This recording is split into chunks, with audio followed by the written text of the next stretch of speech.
All right, welcome back to week 3 and of level 3. This week we were talking about linear and rotational momentum. And we started off by modifying one of the moves that we had been working on the week before, where we were really working on just getting our turns down, which was the double tuck turn. We had been doing it with no linear movement like this. Right. 1, 2, 3, and 4, 5, 6, 7, and 8. And then this week we changed it up.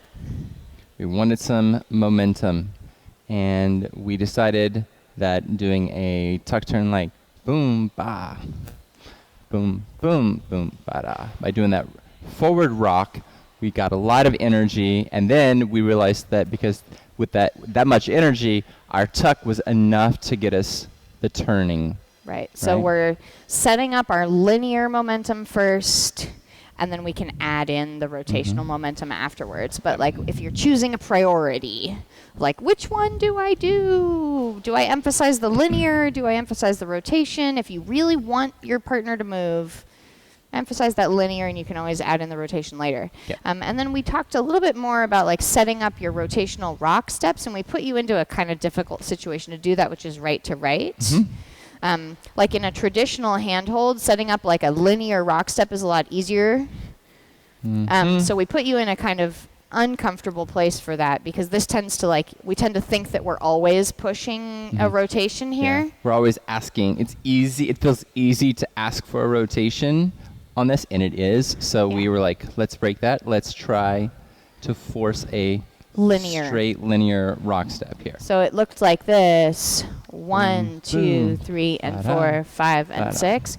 We wanted to really get that that precise linear movement. And one of the things that we talked about a lot was like moving the center of your partner's body as opposed to moving one side of your partner's body. Like when you aim for the center of gravity of your partner, it's going to get a straight linear movement.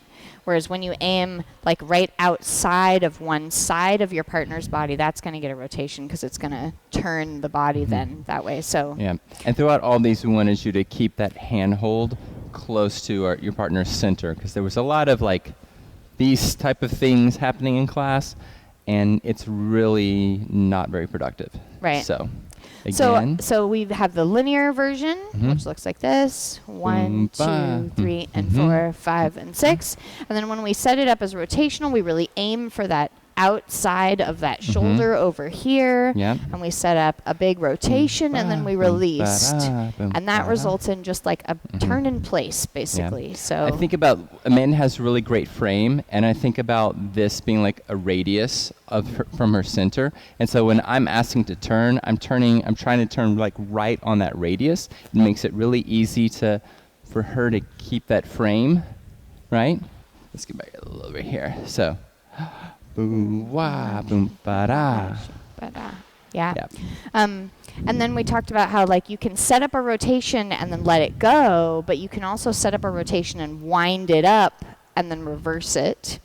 So then we also did this one. 1, 2, wind up, reverse. Oh, and we started class with the leader's turn. Yeah. And I think really honestly, guys, this is a holdover from last week where we were talking about technique with turning, and you all just really need to work on like your basic turning technique, keeping your core tight, keeping your shoulders both down, making sure you're not trying to turn like all wonky, making sure you're not throwing yourself through your turns with your legs. But the move looked like this. It was off of a swing out. So we have a 1, 2, 3, and 4, 5, 6, 7, 8. 1, 2. Okay. All right. So next week. So don't miss it. Be there. You'll be getting more awesome technique. technique. All the good stuff from last week. So